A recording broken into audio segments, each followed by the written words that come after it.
Good morning students, good morning class, very good morning to all of you. शुभ प्रभात, नमस्ते। कैसे हैं आप लोग? आशा करता हूँ कि आप लोग बहुत अच्छे होंगे घर पे। सो टुडे आज की क्लास में हम लोग लास्ट टॉपिक जो नेशनलिज्म इन इंडिया जो चैप्टर 3 है उस चैप्टर का लास्ट टॉपिक आखिरी टॉपिक हम लोग पढ़ने वाले हैं। उस आखिरी टॉपिक को पढ़ने से पहले मैं ये चाहता हूँ कि अभी तक आप लोगों ने इस चैप्टर में जो भी पढ़ा उसको एक एफिशिएंट वे में, एक अच्छे तरीके से बट शॉर्ट तरीके से हम लोग समराइज करें कि हम लोगों ने आखिर इस चैप्टर में पढ़ा क्या था। ठीक है, पिछले चैप्टर में हम लोगों ने लास्ट चैप्टर जो हम लोगों ने ऑफलाइन क्लास में जो पढ़ा था उस ऑफलाइन क्लास में हम लोगों ने एक ऐसे रेवोल्यूशन के बारे में, एक ऐसे नेशनलिज्म के बारे में पढ़ा था हम लोगों ने जो हमारा नहीं था। ठीक है, एक राष्ट्रवाद की भावना हम लोगों ने यूरोप में पढ़ी थी। इस चैप्टर में हम लोगों ने राष्ट्रवाद क्या है, कैसे नेशनलिज्म की भावना इंडिया में जगी और किस तरीके से लोग जो थे वो इस नेशनलिज्म के प्रति आकर्षित हुए और कैसे धीरे धीरे लोगों ने इस नेशनलिज्म की भावना के प्रति देश को आज़ाद कराने के लिए बहुत सारे कदम उठाए। इस चैप्टर में हम लोगों ने जो जो चीज़ें पढ़ी उसको आज हम लोग एक शॉर्ट वे में समराइज करने की कोशिश करेंगे आप और हम। ठीक है, तो नेशनलिज्म इन इंडिया की शुरुआत कैसे होती है भाई, कि हम लोगों ने देखा है कि ज़्यादातर नेशनलिज्म जो थी वो इम्पेरियलिज्म के खिलाफ थी, मतलब राजाओं के खिलाफ। बट हमारे यहाँ हम लोग गुलामी के प्रति, हम लोग गुलाम थे, अंग्रेज़ों के गुलाम थे। लेकिन हमारे यहाँ नेशनलिज्म कैसे शुरू हुई, तो हमारे यहाँ नेशनलिज्म शुरू हुई लोगों के अलग अलग सोच के हिसाब से। लोग जिस कम्युनिटी, जिस आइडेंटिटी में रहते थे उनके लिए नेशनलिज्म का सबका मतलब अलग अलग था। ठीक है, इंडिया में वियतनाम और अदर कॉलोनीज, एक कॉलोनीज था, गुलाम था इंडिया। वियतनाम और बहुत सारे कॉलोनीज की तरह जैसे श्रीलंका, बर्मा, ये सारी कंट्रीज एशिया में गुलाम थी। उसी तरीके से इंडिया भी गुलाम था। इस चैप्टर में हम लोगों ने यही पढ़ा कि इंडिया में कॉलोनाइजेशन के खिलाफ किस तरीके से लोगों का शुरुआत हुआ, लोगों के कैसे नेशनलिज्म की आइडियोलॉजी की शुरुआत हुई और किस तरीके से लोगों ने नेशनलिज्म की आइडियोलॉजी को अपनाया और किस तरीके से अंग्रेजों के खिलाफ खड़े हुए। तो शुरुआत ऐसे होती है, द फर्स्ट वर्ल्ड वॉर, खिलाफत एंड नॉन कोऑपरेशन। शुरुआत ही होती है फर्स्ट वर्ल्ड वॉर से। ठीक है, पहला वर्ल्ड वॉर किस तरीके से हुआ। The years after 1919 we see the national movement spreading to the areas, incorporating new social changes and developing new models of struggle। 1919 के बाद से जो इम्पोर्टेंट चीज़ें हैं इस चैप्टर में मैं वही बताऊंगा। 1919 फर्स्ट वर्ल्ड वॉर के ख़त्म होने के बाद से दुनिया और इंडिया बदल रहा था। ठीक है, तो बदलाव का जो दौर था ये इंडिया में भी आया और किस तरीके से नए आइडियोलॉजी और लोगों के अलग अलग जगह पे एक देश के प्रति एक न्यू आइडियोलॉजी सोशल ग्रुप्स में उभर के आई और संघर्ष करने का तरीका इससे पहले जो कुछ भी था इंडिया के अंदर, जिस तरीके के भी संघर्ष हुए थे वो अब बदल रहे थे। ठीक है, सबसे बड़ी बात ये थी कि फर्स्ट वर्ल्ड वॉर के बाद अब लोगों को एक चीज़ समझ में आ गई थी कि ब्रिटेन कोई इनविंसिबल नहीं था। ऐसा नहीं था कि ब्रिटेन, यूरोपियन पावर, सबसे बड़ी बात यही थी कि यूरोपियन पावर इससे पहले पूरी दुनिया में बहुत बड़ा नाम था कि यूरोप जो है, फर्स्ट वर्ल्ड वॉर से पहले की बात कर रहे हैं हम लोग, कि यूरोप जो है वो सबसे बड़ा ताकत है पूरी दुनिया में। तो फर्स्ट वर्ल्ड वॉर में ये जो लॉजिक था, इस लॉजिक को धराशाही होते दिखा। तो अब लोगों को एक चीज़ समझ में आ गई थी कि ये जो है अब ब्रिटेन को भी हम लोग कॉलोनीज से ख़त्म किया जा सकता है। ठीक है, तो धीरे धीरे ये शुरुआत हुआ। 1915 में गांधी जी आ चुके थे। गांधी जी के आने से हिंदुस्तान के स्ट्रगल, जो संघर्ष जो इतने सालों से चल रहा था, उस संघर्ष को एक नया मोड़ मिला। ठीक है, गांधी जी के आने से। गांधी जी जो कि साउथ अफ्रीका से लौट के आए थे और साउथ अफ्रीका में उन्होंने अहिंसा के रास्तों पे चल के बहुत सारे जंग जीते थे। वहाँ पे वो लोगों के सिविल लिबर्टीज़ के लिए, वहाँ पे रह रहे इंडियंस के आज़ादी के लिए और उनके राइट्स के लिए बहुत सारे जंग वो जीत के आए थे। जंग मतलब वो युद्ध नहीं किए थे, जंग मतलब वो अहिंसा से लोगों को वो जो चीज़ें वो डिज़र्व करते थे उन चीज़ों को उन्होंने दिलाया था। गांधी जी के आने से बहुत सारी चीज़ें बदल गई थी।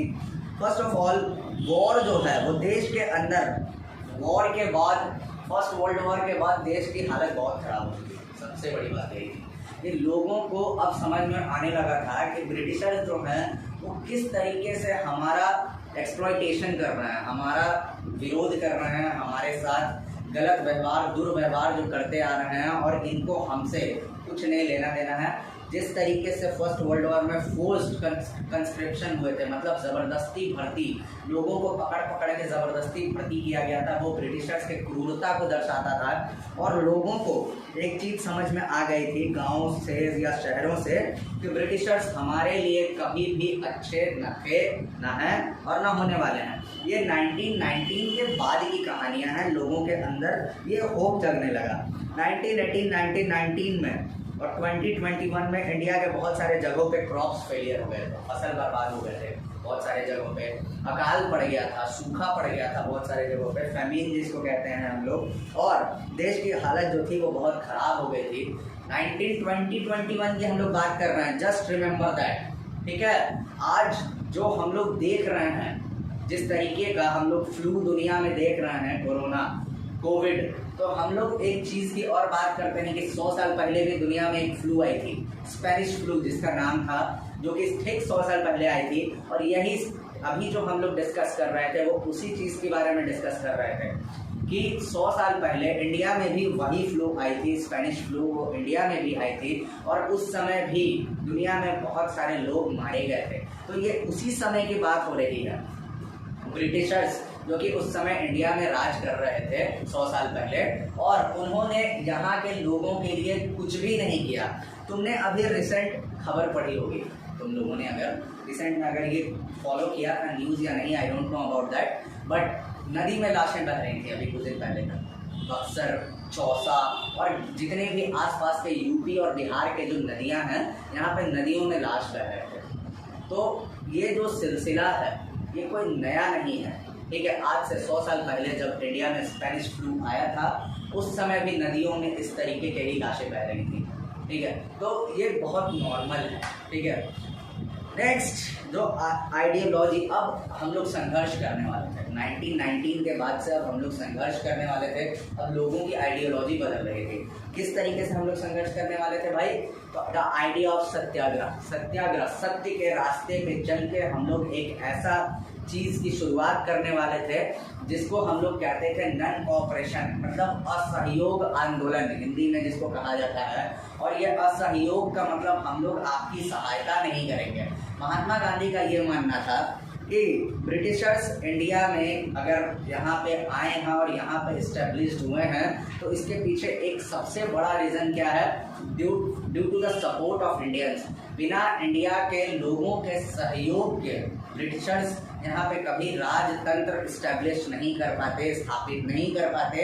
यही गांधी जी का कहना था और इसीलिए गांधी जी ने अहिंसा के रास्ते पे चल के, सच के रास्ते पे चल के, वायलेंस, हिंसा को अलग रख के अगर आप अहिंसा के रास्ते पे चलें और असहयोग आंदोलन अगर हम लोग ठीक से लागू करें, तो महात्मा गांधी का ये मानना था कि ये जो संघर्ष है वो इंडिया में एक तरीके से आज़ादी ले आएगा। अहिंसा एक धर्म की लड़ाई थी महात्मा गांधी के अकॉर्डिंग, और उनका कहना ये था कि हमें धर्म के रास्ते पे चलना है जो हम लोग शुरू से चलते आ रहे हैं। We Indians are the followers of dharma. तो ये गांधी जी का मानना था, ठीक है। गांधी जी इंडिया में 1915 में आने के बाद बहुत सारे उन्होंने ऐसे ऐसे काम किए जो यहाँ के लोगों के लिए बहुत सारा बेनिफिशियल रहा। रॉलेट एक्ट एक बहुत इम्पॉर्टेंट चीज़ है। ये रॉलेट एक्ट है क्या, ठीक है। और रॉलेट एक्ट कब लागू हुआ, क्यों लागू हुआ, इसके क्या क्या, इसके लागू होने से क्या क्या चीज़ें बदल गई थी, ठीक है। तो रॉलेट एक्ट इंडिया में Gandhi ji in 1919 decided to launch a nationwide satyagraha against the proposed Rowlatt act. Rowlatt act India में आया 1919 में। कब आया था इंडिया में रॉलेट एक्ट, कब लागू हुआ था? 1919 में। क्योंकि एक बहुत इंपॉर्टेंट है ये टर्म। रॉलेट एक्ट के लागू होने के बाद गांधी जी ने इंडिया में सत्याग्रह लॉन्च किया था। This act has been हरिडली pass through the imperial legislative council. बहुत तेजी में इसको इम्पेरियल लेजिस्लेटिव काउंसिल, जो ब्रिटिशर्स के जो संसद थी, वहाँ पे इसको बहुत तेजी में पास किया गया था। और ये एक्ट कहता क्या था इंडिया के मेंबर्स भी थे इंपीरियल लेजिस्लेटिव काउंसिल्स में, उन्होंने इसका विरोध भी किया था, लेकिन विरोध के बाद भी इस एक्ट को पास कर दिया गया था। ये एक्ट गवर्नमेंट को इनॉर्मस पावर, मतलब ह्यूज अमाउंट में एक बहुत तरीके से ताकत दे रहा था गवर्नमेंट को। किस चीज़ की ताकत दे रहा था भाई? Powers to repress political activities. जितने भी पॉलिटिकल एक्टिविटीज देश के अंदर फर्स्ट वर्ल्ड वॉर के बाद जो चल रही थी उनको दबाने का, उसके अलावा डिटेंशन ऑफ पॉलिटिकल प्रिजनर्स, जितने भी लोग थे देश के अंदर जो नेताओं थे उनको पकड़ के जेल में डालना और बिना किसी ट्रायल के, बिना कोर्ट में पेश किए हुए उनको 2 साल तक जेल में बंद कर सकना, ये था रॉलेट एक्ट बेसिकली, जो कि 1919 में पास हुआ। और यही था कि किसी भी पॉलिटिकल एक्टिविटीज को दबाने के लिए रॉलेट एक्ट पास किया गया था। और जितनी भी तरह के, अगर कोई भी पॉलिटिकल एक्टिविस्ट थे, जितने भी पॉलिटिकल नेता लोग थे, उन लोगों को पकड़ के जेल में डाल दिया जा सकता था रॉलेट एक्ट के तहत। गांधी जी को भी अरेस्ट किया गया था। Gandhi ji wanted a non-violent civil disobedience against this unjust laws because started a हड़ताल on 6 अप्रैल 1919 से ये लोगों ने ये शुरुआत किया रॉलेट एक्ट के अगेंस्ट। शुरुआत लोग रैली वगैरह ऑर्गेनाइज करने लगे वेरियस तरह के शहरों में। और ये अप्रैल में ये एक्ट 9 अप्रैल को देश में बहुत सारे जगहों पे रैलीज, हड़ताल वगैरह, शहरों में वर्क यूनियन, हर जगह पर लोगों ने इसके अगेंस्ट में काम करना शुरू किया।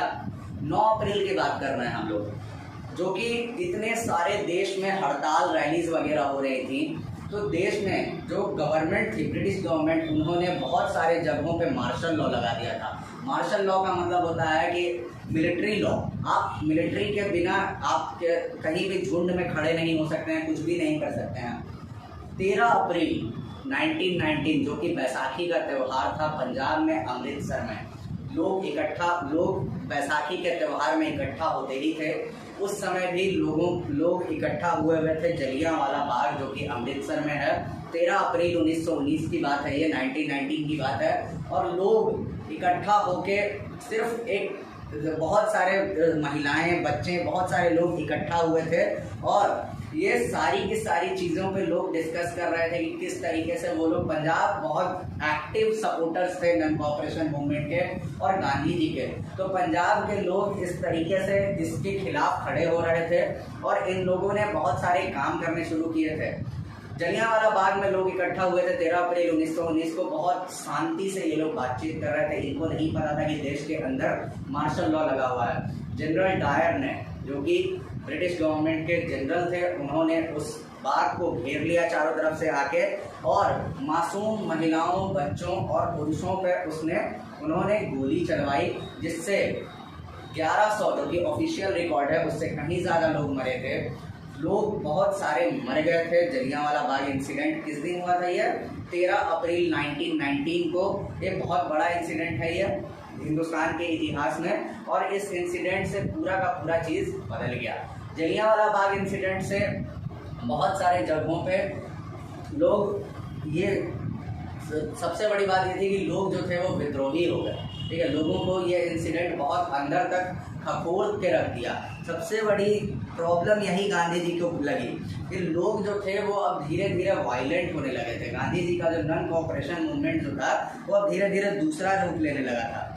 गांधी जी ब्रिटिश रूल के खिलाफ इंडिया का नॉन कोऑपरेशन मूवमेंट इसलिए भी चाहते थे क्योंकि गांधी जी हर तरीके से जितने भी लोग थे, जैसे सिविल सर्विसेज में, स्कूल्स में, कॉलेजेस में जो प्रोफेसर्स काम कर रहे हैं, आखिर ब्रिटिश गवर्नमेंट, पुलिस में, एडमिनिस्ट्रेशन में, ब्रिटिश गवर्नमेंट अकेले अपने दम पे तो नहीं चल रही थी ना। सबसे बड़ी बात यही थी कि ब्रिटिश गवर्नमेंट अपने दम पे तो नहीं चल रही थी।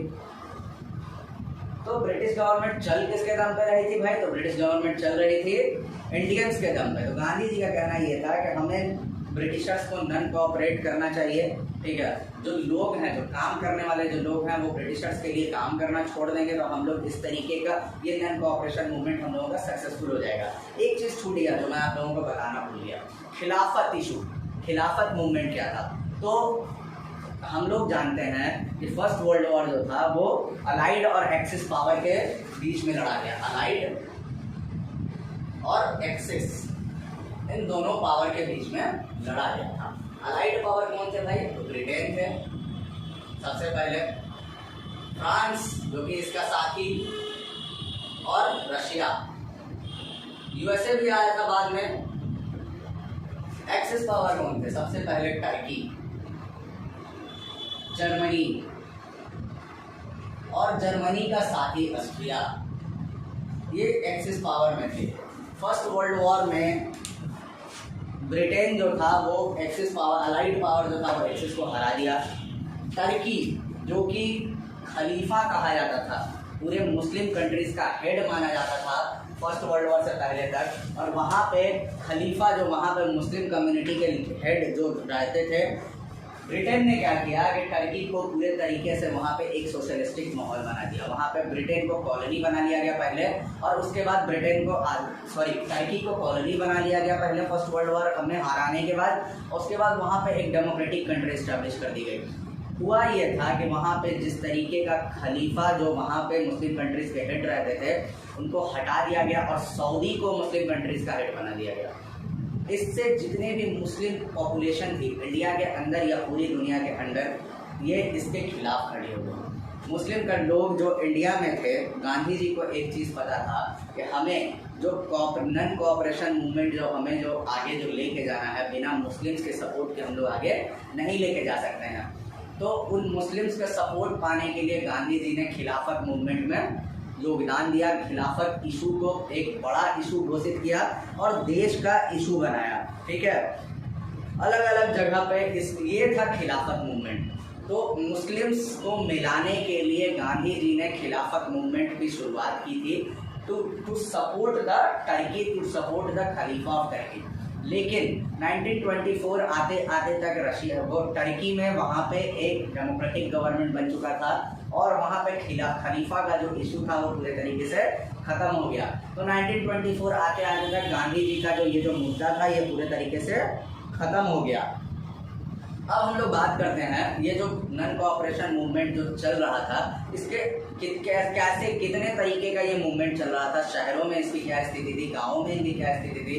तो नॉन कोऑपरेशन मूवमेंट को शुरुआत में शहरों में बहुत सारे लोगों ने इसके साथ खड़े हुए पार्टिसिपेट किया। शहरों में, गाँवों में लोगों ने बहुत सारे विदेशी कपड़ों को जगहों पे जलाना शुरू किया। स्कूल्स, कॉलेजेस लोग छोड़ के चले आए। बहुत सारे लॉयर्स जो थे वो कोर्ट में काम करना छोड़ के चले आए। इंडियन सिविल सर्विसेज जो सिविल सर्विसेज में जॉब करते थे उन लोगों ने अपनी नौकरी त्याग दी। गाँवों में भी इसका विद्रोह बहुत ज़बरदस्त तरीके से हुआ। गाँवों में भी इसको बहुत सपोर्ट मिला। अवध में जो कि यूपी जिसको कहा जाता है, बिहार में, हर जगह के लोग जो थे वो इसको बहुत अच्छे से नॉन कोऑपरेशन मूवमेंट को सभी लोगों ने सपोर्ट किया था। प्लांटेशन वर्कर जो असम में रह रहे जो लोग थे जिनसे ज़बरदस्ती ब्रिटिशर्स चाय उगा करते थे, वो लोगों ने भी इसको बहुत अच्छे से सपोर्ट किया, और वो लोग भी अपने काम को छोड़ के चल दिए। तो नॉन कोऑपरेशन मूवमेंट एक बहुत बड़ा मूवमेंट शुरू हो रहा था। नॉन कोऑपरेशन मूवमेंट बहुत बड़ा मूवमेंट बन रहा था। कब तक? 1922 तक। 1922 में चौरी चौरा इंसिडेंट हुआ था। 1922 में चौरी चौरा एक जगह है जो कि उत्तर प्रदेश गोरखपुर के पास है। ठीक है, यहाँ पे लोग शांतिपूर्ण तरीके से एक रैली, एक हड़ताल कर रहे थे। वहाँ पे चौरी चौरा के एक पुलिस थाने के लोग जो हैं, पुलिस वालों ने लोगों पे गोलियाँ चला दी थी। 1922 का ये इंसिडेंट है। लोगों पे गोलियाँ चला दी, और जो लोग जो मर गए थे उन लोगों के खिलाफ खड़े हो गए, वो हिंसक हो गए। उसके बाद लोगों ने पुलिस स्टेशन में आग लगा दिया था। जो चौरी चौरा इंसिडेंट था वो यही था कि चौरी चौरा में एक पुलिस स्टेशन को, वहाँ पे विद्रोह करने वाले लोगों ने वहाँ पुलिस स्टेशन को आग लगा दिया। 24 पुलिस वाले मर गए थे, और इससे आहत होके गांधी जी ने नॉन कोऑपरेशन मूवमेंट वापस ले लिया 1922 में। एक मूवमेंट जो कि एक बहुत बड़े स्तर पे चल रहा था। ठीक है, इस मूवमेंट को गांधी जी ने वापस ले लिया। एक चीज़ हम लोग यहाँ पे नोटिस करना भूल गए कि गांधी जी यहाँ इंडिया आने के बाद उन्होंने 1917 और 1918 में 2 सत्याग्रह उन्होंने शुरू किया था। एक चंपारण, सबसे पहले 1917 में बिहार में चंपारण सत्याग्रह, 1918 में ही अहमदाबाद मिल वर्कर्स और 1918 में ही खेड़ा के किसानों के लिए, ये आप डेट बहुत अच्छे से याद रखेंगे। 1917 में चंपारण सत्याग्रह किया था गांधी जी ने। 1918 में अहमदाबाद में मिल वर्कर्स, अहमदाबाद में मिल वर्कर्स काम करने वाले जो वर्कर्स थे उनके लिए महात्मा गांधी ने सत्याग्रह किया था। और 1918 में ही खेड़ा जो जगह है जो गुजरात में है, खेड़ा के वर्कर्स के लिए, वहाँ के किसानों के लिए जो उनको ज़बरदस्ती उनसे टैक्स वसूला जा रहा था, उन टैक्स यहाँ पे चंपारण के लिए इंडिगो वर्कर्स, चंपारण जब पहला सत्याग्रह जो था जो गांधी जी ने शुरू किया था वो नील की खेती के खिलाफ किया था। नील की खेती जो कि ब्रिटिशर्स इंडियन से करवाते थे ज़बरदस्ती, उसके खिलाफ गांधी जी ने शुरू किया था। अहमदाबाद मिल वर्कर्स, जो अहमदाबाद मिल में काम करने वाले जो वर्कर्स थे उनसे ज़बरदस्ती काम कराया जाता था, उसके लिए गांधी जी ने दूसरा सत्याग्रह शुरू किया था। और तीसरा गांधी जी ने 1918 में ही खेड़ा डिस्ट्रिक्ट जो कि वहाँ गुजरात में ही है, खेड़ा डिस्ट्रिक्ट के काम करने वाले जो किसान थे उनके लिए शुरू किया। इसके बाद सिविल डिसोबीडियंस, सॉल्ट मार्च, ये सारी चीज़ें हुई, जो कि कोशिश तो मेरी यही थी कि आप लोगों को पूरा पढ़ाया जाए, ठीक है, किस तरीके से ये चैप्टर आगे बढ़ा। और सिविल डिसोबीडियंस और सॉल्ट मार्च तो ठीक है, कोई बात नहीं, एक्सक्यूज मी।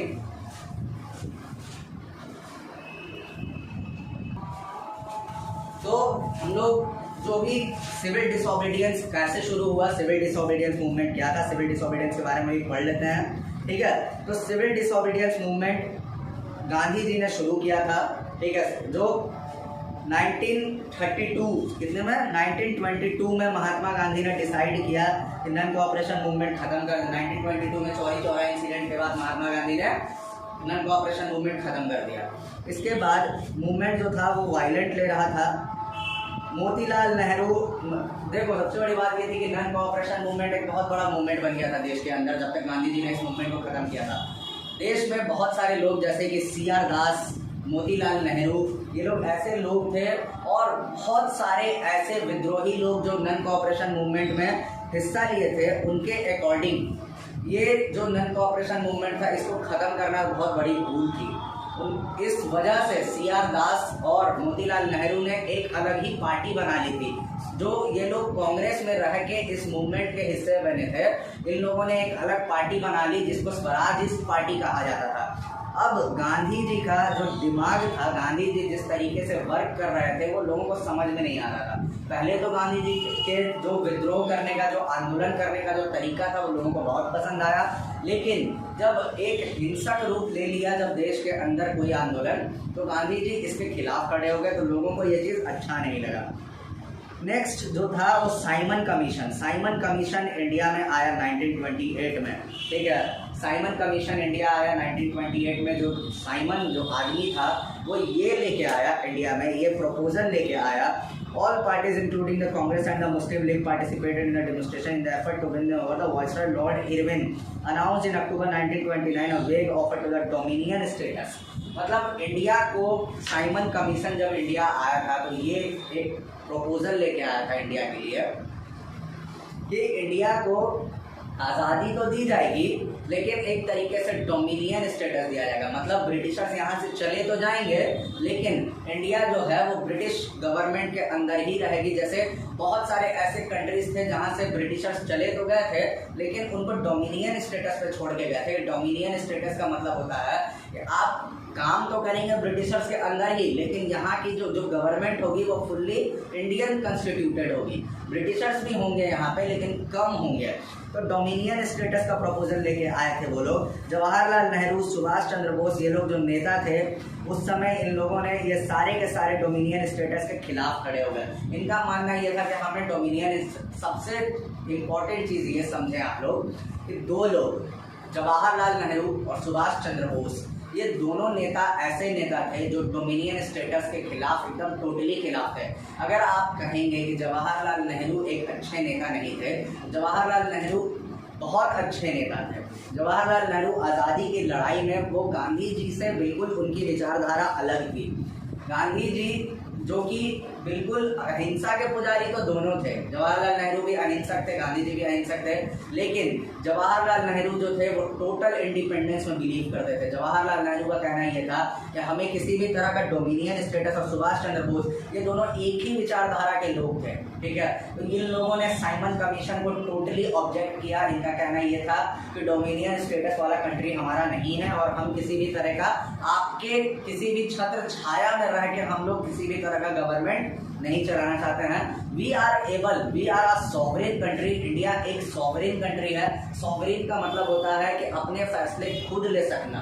तो इंडिया एक सॉवरेन कंट्री है। वहाँ का जवाहरलाल नेहरू और सुभाष चंद्र बोस का यही कहना था। और ये जो थे ये इस तरीके की सरकार चाहते थे जिसमें सब कुछ जो हो वो इंडियंस करें। In December 1929, under presidency of Jawaharlal Nehru, Lahore Congress formalize the demand of Purna Swaraj. 1929 में ये आइडियोलॉजी, जो पूर्ण स्वराज का जो आइडियोलॉजी था, टोटल इंडिपेंडेंस का आइडियोलॉजी, सबसे पहले इंडिया में जवाहरलाल नेहरू ही लेके आए थे। और जवाहरलाल नेहरू ने लोगों को एक रास्ता दिखाया। और 26 जनवरी 1930 को इंडिया में सबसे पहला इंडिपेंडेंस डे सेलिब्रेट किया गया था, जो कि जवाहरलाल नेहरू ने सेलिब्रेट करवाया था। जवाहरलाल नेहरू लोगों के लिए एक आशा की किरण थे। आज़ादी से पहले जवाहरलाल नेहरू को लोगों को जवाहरलाल नेहरू पे इतना भरोसा था। जवाहरलाल नेहरू पे महिलाएं, जवाहरलाल नेहरू पे यूथ, जवाहरलाल नेहरू पे हर तरह की कम्युनिटी के लोग, जवाहरलाल नेहरू पे मुस्लिम कम्युनिटी के लोग। जवाहरलाल नेहरू एक ऐसे नेता थे जिनको साउथ इंडिया, नॉर्थ इंडिया के नेता होने के बावजूद इनको साउथ इंडिया में लोग जो थे इनको बहुत इज्जत करते थे। तो जवाहरलाल नेहरू बहुत बड़े नेता इसलिए उभर के आए थे। यहाँ से सॉल्ट मार्च शुरू होता है, दांडी मार्च, salt march. Mahatma Gandhi salt, नमक, जो कि एक बहुत पावरफुल चीज़ था। और ब्रिटिशर्स ने, जैसा कि हम लोग जानते हैं कि नमक पर टैक्स लगाया हुआ था। हम लोगों को खुद से नमक बनाना देश के अंदर अलाउ नहीं था। गांधी जी ने इसको एक बहुत बड़ा रास्ता समझा। 31 जनवरी 1930 को उन्होंने लॉर्ड वायसरॉय को एक लेटर भेजा, वायसरॉय इरविन को, कि आप लोग जो इस तरह का आप लोगों ने हरकत किया हुआ है, जिस तरीके से आप लोगों ने किसानों पे और गरीब तबके के लोगों पे इस तरीके का जो चीज़ें लगाया हुआ है उसको आप ख़त्म कीजिए, ये डिमांड था। और महात्मा गांधी ने उस लेटर में अल्टीमेटम दिया था कि अगर आप मेरे डिमांड्स को फुलफिल नहीं करते हैं तो 11 मार्च से सिविल डिसोबीडियंस मूवमेंट कैंपेन शुरू होगा। सिविल डिसोबीडियंस मूवमेंट जो कि 1930 में शुरू होने वाला था महात्मा गांधी का। इन्होंने कैसे शुरू हुआ? महात्मा गांधी ने अपने 78 वॉलंटियर्स के साथ एक मार्च करना शुरू किया। कहाँ से? अपने साबरमती आश्रम से। और वहाँ वो 240 मील चले महात्मा गांधी, 24 दिन तक चलते रहे, 10 मील पर डे के हिसाब से। और अपने 78 वॉलंटियर्स के साथ वो दांडी पहुँचे और दांडी पहुँच के उन्होंने नमक बनाया। सिविल डिसोबीडियंस का मतलब होता है कानून को तोड़ना, लेकिन अहिंसक तरीके से, हिंसा का उपयोग बिल्कुल नहीं करना। तो इस तरीके से महात्मा गांधी ने नमक बना के कानून तोड़ा। महात्मा गांधी को अरेस्ट कर लिया गया कानून तोड़ने के लिए। बहुत सारे जगहों पे सिविल डिसोबीडियंस मूवमेंट हुआ। एक और चीज़ मैं आपको बताना भूल गया, चौरी चौरा इंसिडेंट 1922 में जब हुआ तो 1922 में महात्मा गांधी को अरेस्ट कर लिया गया था 6 साल के लिए। महात्मा गांधी को 6 साल तक, 1928 तक महात्मा गांधी जेल में थे। चौरी चौरा इंसिडेंट के जस्ट बाद जो 24 लोग जो मर गए थे उस पुलिस स्टेशन में, उसके जिम्मेदार महात्मा गांधी को मारा गया था, क्योंकि none cooperation movement Mahatma Gandhi ने शुरू किया था। 1930 में महात्मा गांधी ने फिर से कानून तोड़ा, लेकिन इस बार उनको उतने दिन के लिए अरेस्ट नहीं किया गया था। सिविल डिसोबीडियंस मूवमेंट का बहुत प्रेशर था। देश के अलग अलग जगहों पे लोगों ने सिविल डिसोबीडियंस मूवमेंट में हिस्सा लेना शुरू किया था, ठीक है। सिविल डिसोबीडियंस मूवमेंट को अवध, बिहार, बंगाल के बहुत सारे लोगों ने इसमें हिस्सा लिया। लेकिन जिस तरह का हिस्सा civil disobedience non cooperation movement को था, वो सिविल डिसोबीडियंस मूवमेंट को वैसा लोग उस तरीके से पार्टिसिपेट नहीं किए। नन कोऑपरेशन मूवमेंट में ज़्यादा लोगों ने पार्टिसिपेट किया था, सिविल डिसोबीडियंस मूवमेंट में उतने लोगों ने पार्टिसिपेट नहीं किया था। तो ये था पूरा का पूरा सिविल डिसोबीडियंस मूवमेंट। अब तक हम लोगों ने देखा कि लोग जो थे वो अलग अलग विचारधारा के, जितने भी लोग थे वो लोग आज़ादी के अलग अलग मायने थे लोगों के। हर कोई आज़ादी को अलग अलग तरीके से देखता था। अगर कोई गरीब है, कोई वर्किंग कम्युनिटी है, तो उसके लिए आज़ादी का मतलब था कि पैसा ज़्यादा मिले और क्लास जो उनके साथ जो प्रताड़ना हो रही है, जो एक्सप्लॉयटेशन हो रहा है, वो ना हो। किसानों के लिए आज़ादी का मतलब ये था कि हम जिस खेत में काम कर रहे हैं उस खेत की सारी उपज हमारी हो। इंडस्ट्रियलिस्ट लोगों के लिए आज़ादी का मतलब ये था, जो अपर क्लास के लोग थे उनके लिए आज़ादी के मायने अलग थे। अभी तक सेंस ऑफ कलेक्टिव बिलोंगिंग नहीं था देश के अंदर।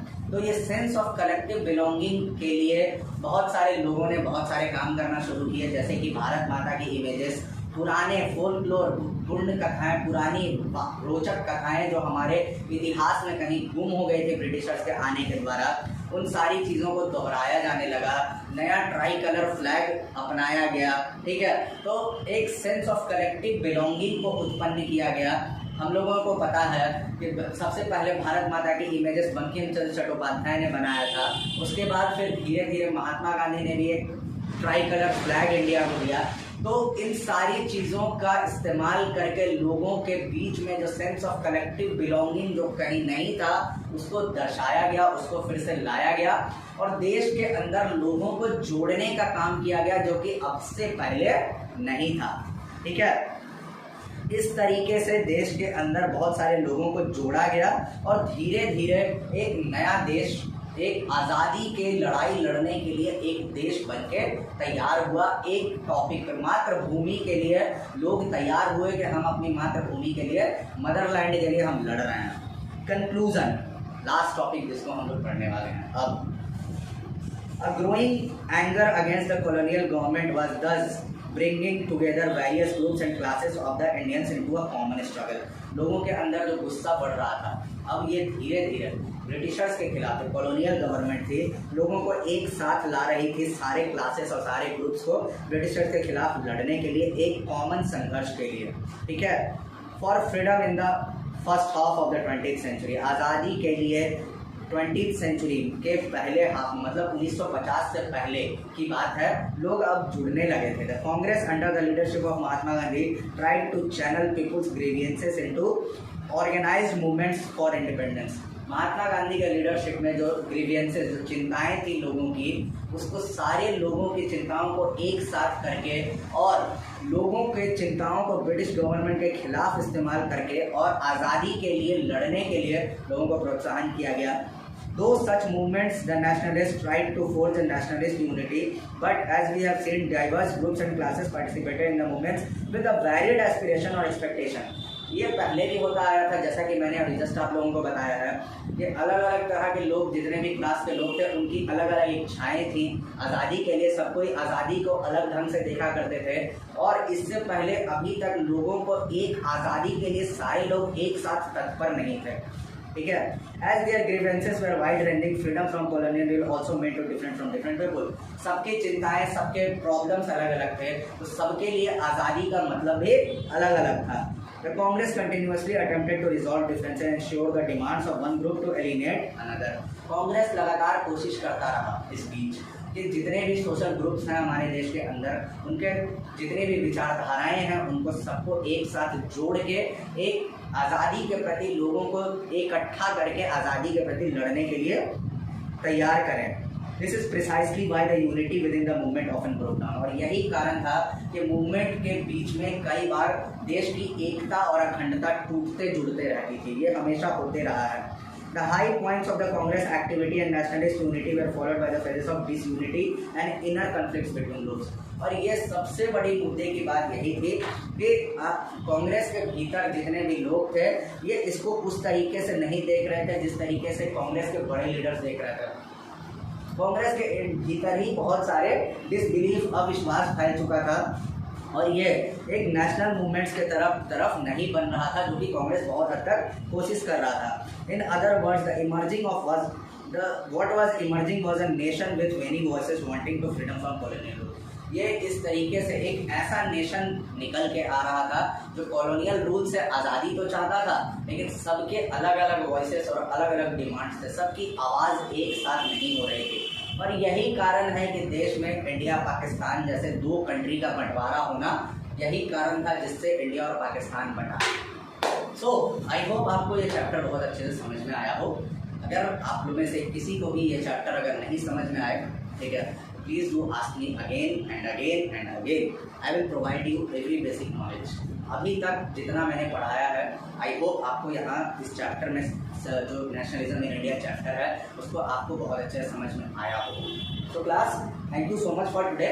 इन the next class we will start the new chapter. ठीक है, क्वेश्चन आंसर आप लोग फेयर कॉपी में कर लें, नोट्स आप लोग फेयर कॉपी में कंप्लीट कर लें। ठीक है, नेक्स्ट क्लास से हम लोग एक न्यू चैप्टर की शुरुआत करेंगे। ठीक है, और कुछ क्लासेस ऐसे भी होंगे, अभी फ़िलहाल बहुत तेज़ी में हम पढ़ा रहे हैं, तो मैं कोशिश करूँगा कि आप फिलहाल नेशनलिज्म इन इंडिया चैप्टर जो है इसी पे रिवाइज करें। नेक्स्ट वीक जो होगा ये इसी चैप्टर का रिवीजन होगा। ठीक है, वीडियोस, यही सारे वीडियोस फिर से पोस्ट किए जाएंगे और आप लोग इस चैप्टर को अच्छे से रिवाइज करें और क्वेश्चन आंसर लर्न करें। Okay class, thank you so much.